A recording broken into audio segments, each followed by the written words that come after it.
Olá, crianças. Espero que esteja tudo bem com vocês. História do quarto ano, dando continuidade sobre a pecuária. Então, dentro dessa, continuando, dando essa parte, né, a pecuária, o sertão nordestino. Então, o que chama a atenção sobre a pecuária no sertão nordestino? Teve sua colonização efetivada a partir da pecuária, no início do período colonial, vamos dizer, né? O gado bovino foi introduzido no Brasil com a finalidade de suprir a alimentação da população de carne e leite e servia como meio de transporte e tração nos encheios de açúcar para gerar ou gerir as moendas que triturava a cana de açúcar. E também era, como se diz, o animal, que eram os reses, né, como era chamado, servia de, como se diz, ele era um meio de transporte e servia também para a moagem dessa cana de açúcar. Então, inicialmente, as reses ocupavam as mesmas terras destinadas à produção açucareira. Devido às 6 Marias, terras que não produziam nada e que eram doadas a fazendeiros e fazendeiros baianos e pernambucanos. Os currais e as fazendas de criação puderam se expandir pelo sertão, em áreas que não propiciam o cultivo da cana-de-açúcar. Então, essas terras que era chamada, foram doadas aos fazendeiros da época, que era chamada vamos dizer, os coronéis, né?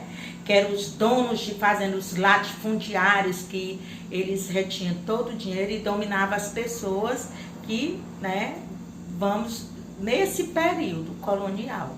Então, vamos para a nossa atividade de hoje de história. Então, dentro do sertão nordestino, da pecuária, agora, na página 74, com base na leitura feita no capítulo, responda: de que forma a pecuária começou a transformar a paisagem natural do Ceará? B. Desenhe seu caderno como você imagina que seria uma fazenda de criar gado. Na página 75, responda: quais as consequências da expansão do gado para os indígenas do sertão nordestino? B. Que subprodutos do gado foram desenvolvidos na colônia? C. Por que o boi é tão importante para os nordestinos? Aprendendo a ser. Dê sua opinião sobre o poder dos coronéis atualmente, pessoas que impõem sua vontade como os coronéis. Vamos embora para a nossa correção passada.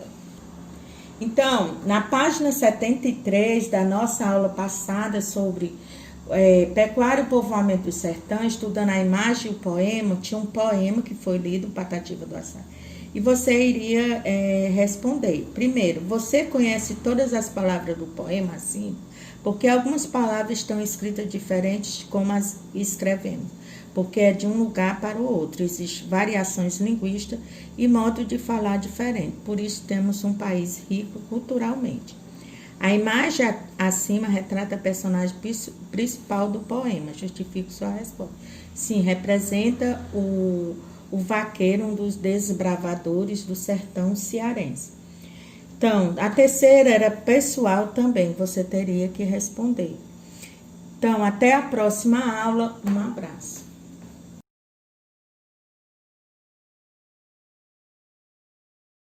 Olá, crianças. Espero que esteja tudo bem com vocês. Português do quarto ano. Hoje o tema na nossa aula será notícia. Então, qual é a função da notícia? Vou explicar a vocês qual é a função da notícia. Em uma notícia, o título tem a função de antecipar para o leitor o tema a ser desenvolvido no texto. Então, em linhas finas, em uma notícia abaixo do título, que eu vou mostrar a vocês, costuma haver um texto curto escrito com letras diferentes, que fornece mais detalhes do fato tratado por ele. Então, o nosso texto, que tem um título, é Menina de apenas 12 anos cria uma biblioteca no sertão da Bahia. Então, eu vou mostrar, como eu disse, a linha fina desse texto lá nesse texto dessa menina. Ela fez uma grandeza no interior da Bahia. Bora lá.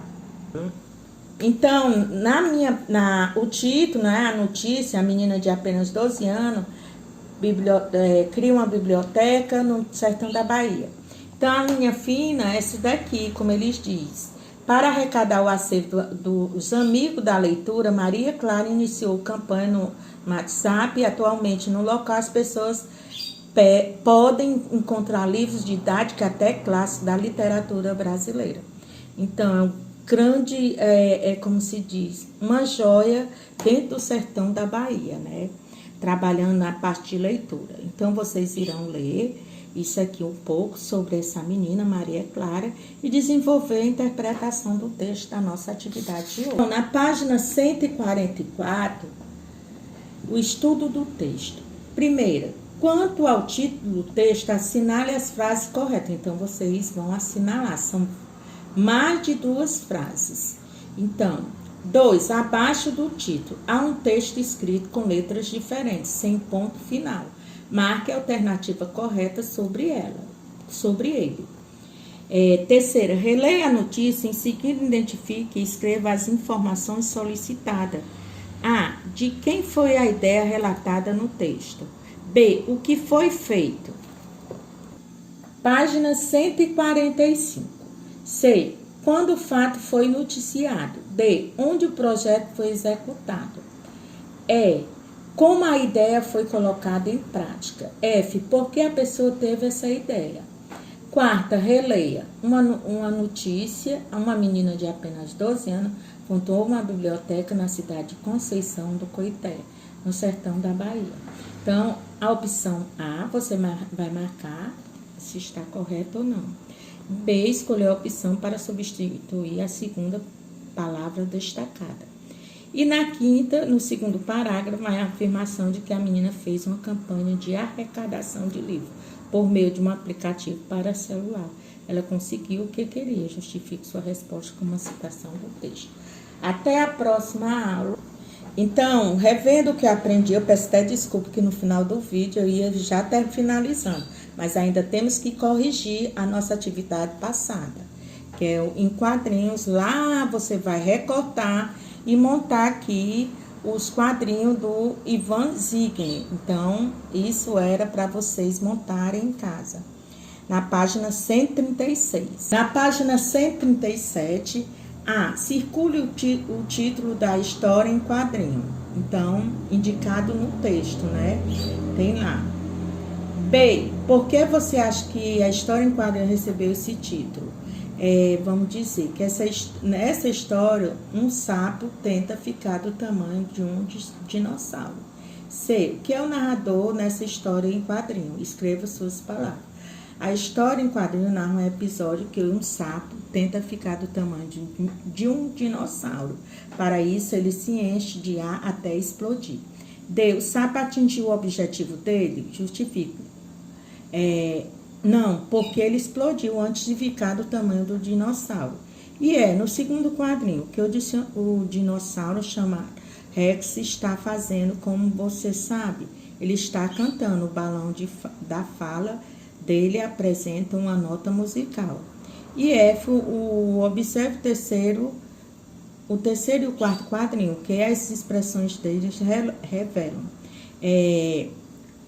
O terceiro quadrinho, o sapo está começando a encher de ar. Sua boca está formando um bico, ele tem um olho aberto e outro fechado. Já no quarto quadrinho, o sapo aparece maior, bem redondo, com mais ar e com os olhos esbugalhados, o que indica que ele está mais cheio do que o seu corpo pode suportar. Releia as onomatopeias do quadrinho que eles indicam. Indicam um suspiro, um tom de relação. 1. Ar. 2. Indica que o ar está entrando no sapo, enchendo. 3. Indica que o sapo está puxando o ar para estufar o corpo. 4. Indica que o sapo explodiu de tão cheio que ficou. E 5. Indica que um dos sapos coachou. Na página 138, qual é o sentido da penúltima fala em quadrinhos? A que ela se refere? H. De acordo com a fala do sapo, não se deve tentar ser alguém diferente. É preciso ser autêntico. A fala faz referência às fábulas, que sempre apresentam o moral da história. 2. A. E as palavras que têm acento grave. Até é incrível já a história. E você. B. Até é incrível já a história. C. Você. Terceira. A. Sim, pois o pronome demonstrativo daquele, o adjetivo incrível, concorda com o substantivo dinossauro masculino singular. B. Entre pronome, substantivo e adjetivo. E C. Quer ver como eu sei estufar até o tamanho daquele incrível dinossauro? Até a próxima aula. Um abraço.